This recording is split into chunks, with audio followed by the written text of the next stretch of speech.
अस्सलाम वालेकुम नाज़रीन, सराबर खिताब से मुखातिब है। दो तीन अहम खबरें हैं, लेकिन जो बड़ी खबर जिसने पाकिस्तान के सोशल मीडिया को हिलाकर रख दिया है वो खबर है धमकी। धमकी टेलीफोन कॉल करके बाकायदा से धमकाया गया है, धमकी दी गई है। अब जो शख्स कह रहे हैं कि उन्हें धमकाया गया है, उनका यह दावा था कि वो शहर के सबसे बड़े चौधरी हैं, वो कुछ भी कर सकते हैं और वो बड़े तगड़े चौधरी हैं। लेकिन वो शहर का सबसे बड़ा चौधरी अब यह कह रहा है कि उसे टेलीफोन करके धमकाया गया है। तो इसका मतलब यह है कि यूं बेसबब बातें नहीं, जलजले जेर जमीन कुछ तो हुआ होगा, इस हवाले से बातचीत करते हैं। लेकिन साथ साथ खबर पख्तूनख्वा हुकूमत की जानिब से इमरान खान की हवालगी मांग ली गई। केपी के गवर्नमेंट ने बाकायदा से टेलीविजन पर आकर यह कहना शुरू कर दिया है कि इमरान खान को खैबर पख्तूनख्वा के हवाले किया जाए, खान को पठानों के हवाले किया जाए अगर पंजाब इमरान खान को सिक्योरिटी नहीं दे सकता। तो ये बड़ी अहम तरीन डेवलपमेंट है, आपके सामने रख देते हैं। लेकिन उससे पहले पाकिस्तान के डिफेंस मिनिस्टर मियां नवाज शरीफ साहब के करीब तरीन शख्सियत, पाकिस्तान की अहम तरीन शख्सियत ख्वाजा आसिफ साहब, जिनका मुंह पकड़कर इस तरह से मियां नवाज शरीफ साहब ने अपने कैंपेन के दौरान कहा था कि ये बंदा यानी ख्वाजा आसिफ मेरे साथ मुश्किल वक्त में खड़ा रहा है। ये वही ख्वाजा आसिफ साहब हैं जिन्होंने रिहाना डार साहिबा के घर के अंदर जाकर घुसे। रिहाना डार साहिबा का जब गला चाक हुआ, गला फटा, उमर डार, उस्मान डार दोनों भाई बर्बाद होकर रह गए, उनका कारोबार तबाह बर्बाद कर दिया गया। तो एक आवाज उन्होंने कही, जनाब ख्वाजा आसिफ ये ना करवाएं, ये आप हमारे साथ ज्यादती कर रहे हैं। और रिहाना डार चीखती रही, चिल्लाती रही। लेकिन उस वक्त ख्वाजा आसिफ साहब बेकरी में जाते थे बर्फियां खाते हुए। उनका यह कहना था कि कोई नाजायज काम हो वो भी दस दो, वो भी कर दे, सब कोई मसला नहीं। और ये ख्वाजा आसिफ साहब है जिन्होंने पार्लियामेंट के अंदर खड़े होकर ये कहा था कि इस कूड़ा कचरे को, तहरीक इंसाफ की खवातीन को, इस कचरे को यहां से बाहर निकालें। उस वक्त जाहिर है ख्वाजा साहब अपना कॉलर ऊपर करते थे, अपने स्लीव्स ऊपर करते थे और उनका दावा था कि शहर के सबसे बड़े चौधरी हैं। लेकिन अब बाकायदा से प्राइम टेलीविजन के शो में, न्यूज चैनल में आकर उनका यह कहना है कि उन्हें टेलीफोन करके धमकाया गया है। ख्वाजा आसिफ साहब, उनके चेहरे की रंगत उड़ी हुई है। सीनियर तरीन पाकिस्तान के पार्लियामेंटेरियन है, एक अहम तरीन शख्सियत है, मियां नवाज शरीफ साहब के बहुत पुराने और दरीना साथी हैं। और ये तकरीबन 15 दिनों के अंदर दूसरी दफा है कि मियां नवाज शरीफ साहब के करीब तरीन शख्स और नून लीग की अहम तरीन शख्सियत ये कह रही है कि हमें धमकी दी जा रही है, हमें ब्लैकमेल किया जा रहा है, हमें धमकाया जा रहा है। ख्वाजा साहब क्या कहते हैं? फहद हुसैन साहब का शो है रेड जोन की बत्तियां वहां पर जल गई। और फहद शहबाज साहब वही हैं जिन्होंने नून लीग की हुकूमत के में एक ओहदा भी लिया था। और अरशद शरीफ साहब जो पाकिस्तानी साफत के उस्ताद हैं, वो हमेशा ये कहा करते थे कि वो साफी जो साफत को एक स्टेप के तौर पर इस्तेमाल करके हुकूमत का ओहदा ले, वो असल में साफी नहीं होता बल्कि बहरूपिया होता है। और वो बहरूपिया साफत को इस्तेमाल करता है और उसके बाद सरकारी ओहदा लेता है। फहद हुसैन साहब के शो में ख्वाजा आसिफ साहब ये कहते हैं कि उन्होंने इससे पहले स्टेटमेंट दी थी कि जनरल बाजवा साहब को और जनरल फैज साहब को पार्लियामेंट के अंदर बुलाना चाहिए और उनसे सवाल जवाब पूछने चाहिए और उनसे बातचीत होनी चाहिए। ख्वाजा आसिफ साहब से जब ये सवाल पूछा गया कि आप बाजवा साहब को और जनरल फैज हमीद साहब को, जो कि साबिक 2 रिटायर्ड जनरल्स हैं, पाकिस्तान की एक अहम तरीन शख्सियत, अहम तरीन ओहदों के ऊपर मौजूद रही हैं, कि आप पूरे पार्लियामेंट के अंदर बुलाएंगे? तो इस पर ख्वाजा साहब ने थोड़े से टेढ़े हुए, थोड़े से मुंह के ऊपर और ज्यादा एक चेहरे का रंग उनका डार्क हुआ पड़ा था, यानी बड़े मायूस थे ख्वाजा साहब।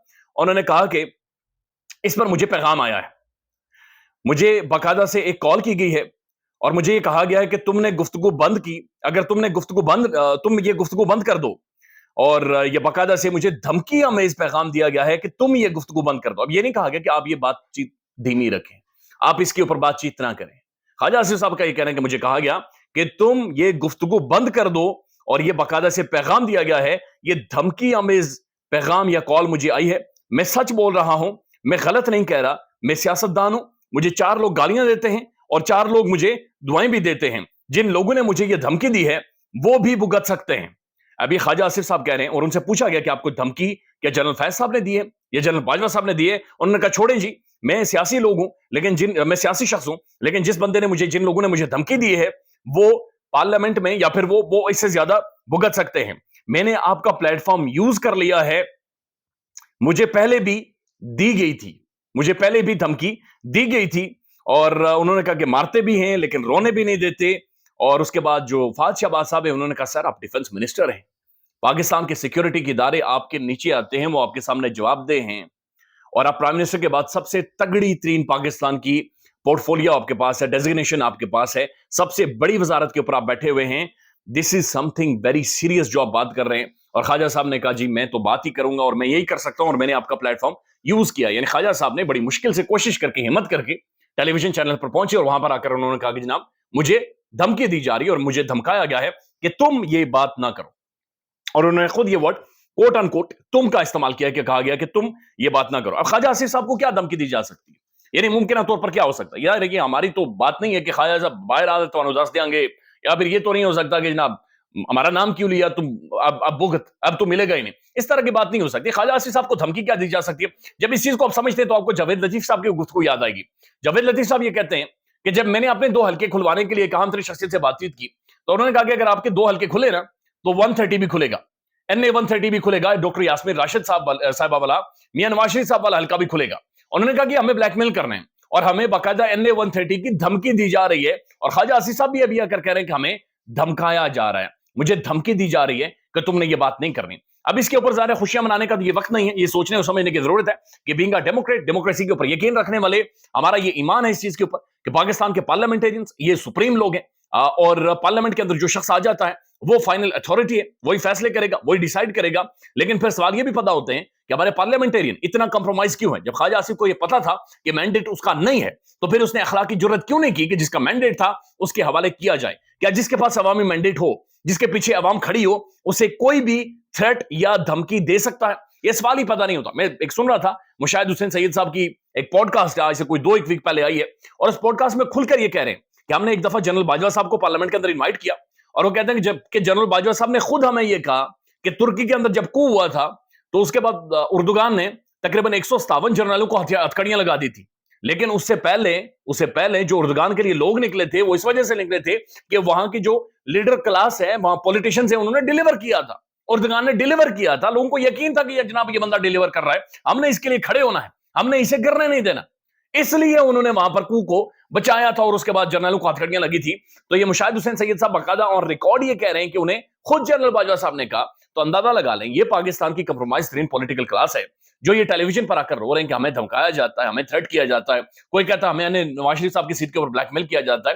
دس از ہاؤ پاکستان کی پارلیمنٹ چل رہی ہے، پالیٹکس چل رہی ہے. اس کی بنیادی وجہ کہ ایک مینڈیٹ آپ کا نہیں تھا، اب جعلی مینڈیٹ کے اوپر آپ ڈاکہ مار کر آ کر بیٹھے ہوئے ہیں، اور جب آپ ڈاکہ مار کر کمپرومائز ہو کر سرنڈر ہو کر بیٹھیں گے تو اس کے بعد حال یہی ہوگا.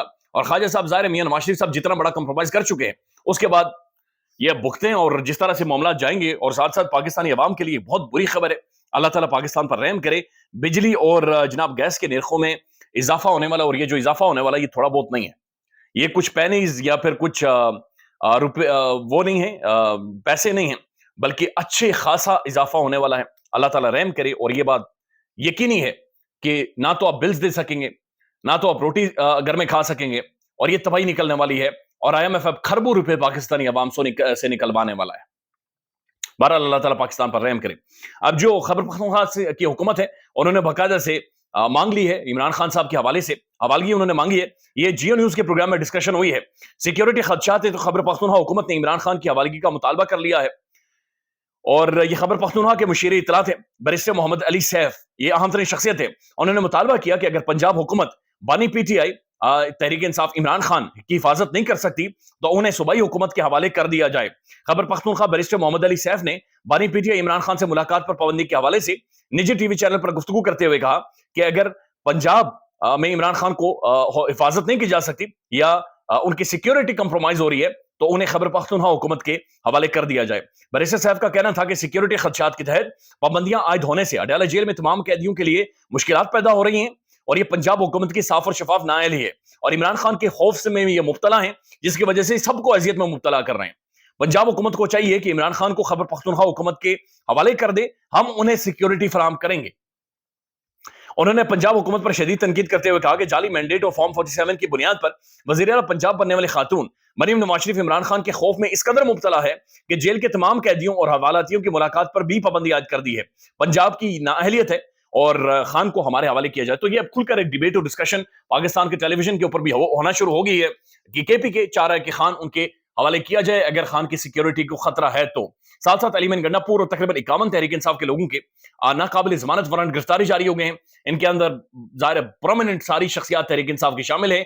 9 مئی کا معاملہ ایک دفعہ دوبارہ سے اٹھا ہے اور 9 مئی کا کریک ڈاؤن ایسا محسوس ہو رہا ہے دوبارہ سے آنے لگا ہے. لیکن پاکستان کی میڈیا اور سوشل میڈیا پر یہ ڈسکشن ہو رہی ہے کہ کیا علی امین گنڈا پور کو، خیبر پختونخوا کے صوبے کے وزیر اعلیٰ کو پنجاب کی پولیس گرفتار کرے گی تو اس سے آپٹکس کیسے کریٹ ہوں گے اور ریئیکشن کیسا آئے گا. اللہ تعالیٰ پاکستان کے اوپر رحم کرے.